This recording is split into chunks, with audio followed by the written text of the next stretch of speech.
একজনের বাসা থেকে 2,25,00,000 টাকার একটা চেক উদ্ধার করা হয়েছে। রাজধানীর গুলশানে সাবেক সংসদ সদস্যের বাসায় গিয়ে 50 লাখ টাকা চাঁদা দাবি মামলার একটা ঘটনায় 5 জন রিমান্ডে রয়েছে।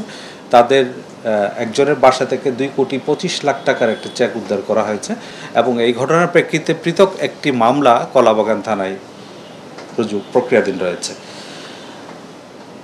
গত 6 মাসে আপনারা যে আমাদের যে অপরাধ সূচক সেগুলো যদি আমরা পর্যালোচনা করি, জানুয়ারি 2025 থেকে জুন 2025 পর্যন্ত এই সময়ে ঢাকা মহানগরের 50টা থানায় 33টি ডাকাতি, 248টি ছিনতাই, 121টি খুন এবং 1068টি চুরির মামলা রেকর্ড করা হয়।